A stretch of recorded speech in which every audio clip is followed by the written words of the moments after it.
A California parole board panel has denied parole to Erik Menendez. We are being told he will have a chance to pursue parole again in 3 years. The hearing itself, it began early this morning. We had been waiting for hours and hours for any sort of update. Now that update has come. Erik Menendez has been denied parole. It is a minimum denial of 3 years. He does have the right to petition to advance, meaning he could end up before the board earlier than that. The hearing itself has lasted nearly 10 hours thus far. Let's bring in NBC News correspondent Camila Bernal, who has been following this all day. Camila, Erik Menendez was having this parole hearing alone. His brother Lyle, his is expected to take place tomorrow. The decision finally here, he has been denied parole. I understand the family of Erik Menendez has started to respond to this news. What are they saying? And take us through what we know at this juncture.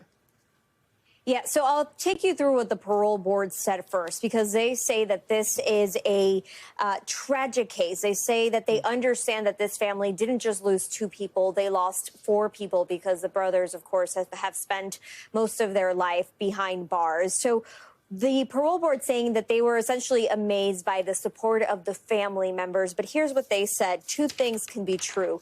There can be love and forgiveness, but you can still be found unsuitable for parole. I believe in redemption, or I wouldn't be doing this job. That's what the parole board member said. But based on the legal standards, we find that you continue to pose an unreasonable risk for public safety.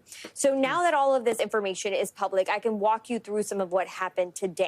So the parole board, it started asking questions of Erik. And one of the things that came up repeatedly over and over again was the number of things that they did after the crime. So the parole board just trying to get at why they would commit crimes while they were in prison. And they started talking about fights, for example, and the parole board would ask Erik, why did you not stop the fight, or why did you continue to engage in these fights? And the thing that Erik answered was the fact that he had no hope, that at that point he thought that he was going to spend the rest of his life in prison. So nothing really mattered.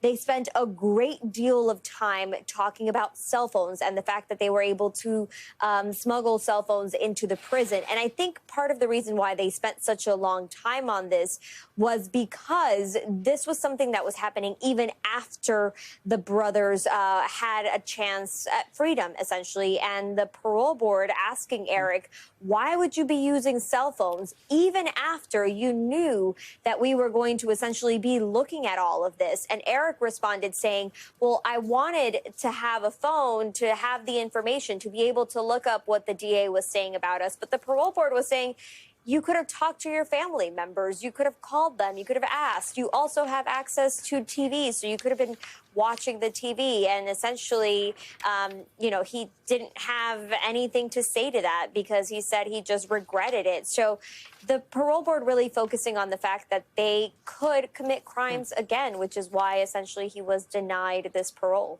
We thank you for watching, and remember, stay updated on breaking news and top stories on the NBC News app or watch live on our YouTube channel.